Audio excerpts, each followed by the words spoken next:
monsieur le rapporteur, nous échangeons avec mes collègues et on voulait vous dire qu'on avait un vrai respect pour votre dévouement. Enfin, vous essayez d'améliorer sérieusement un texte qui jusqu'à présent est mauvais jusque dans son titre.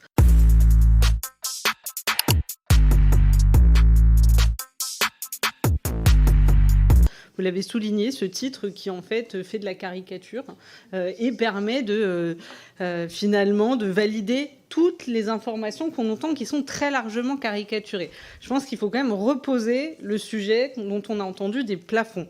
Aujourd'hui, qui a accès à un logement social? Si on prend le logement très social, aujourd'hui, une personne seule hors Paris, en région, c'est-à-dire quand même dans la majorité du territoire français, c'est 1 000 € par mois le plafond.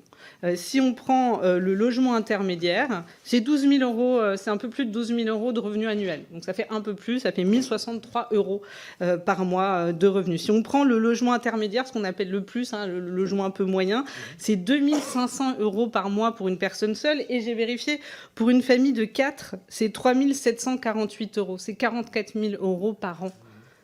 En fait, aujourd'hui, il y a bien des familles qui ont quand même beaucoup de mal à boucler leur budget, alors même qu'ils vivent dans du logement social, avec un loyer qui est modéré. Et la réalité des chiffres est là, monsieur le rapporteur. On a plus de la moitié aujourd'hui des locataires du parc HLM dont le niveau de revenu est de 60% plus faible que ces plafonds. Ces plafonds, ils sont là pour mettre un maximum. Ils ne disent pas ce que gagnent les personnes. Ça veut dire qu'aujourd'hui, votre famille, elle gagne peut-être pas 3 700 € par mois, mais peut-être 2 000, 2 500, 2 600 à 4, je le répète. Il y a un tiers des habitants du logement social qui vivent sous le seuil de pauvreté. Donc aujourd'hui, c'est à eux que vous vous attaquez en faisant, non, par ce texte, par le propos, alors pas vous, mais par le propos de votre collègue qui finalement, on avait l'impression que les locataires du logement social étaient des profiteurs.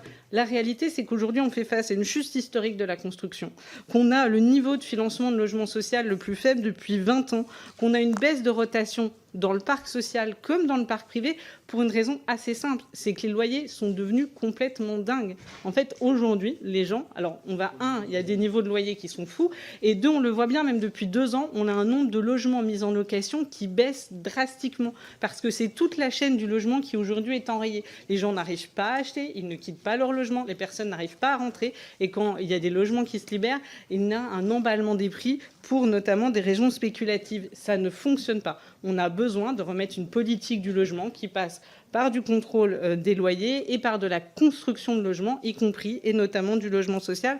Et enfin, je vois que le temps est fini, je voudrais dire que ce texte, il revient quand même sur l'un des fondamentaux du modèle du logement social français.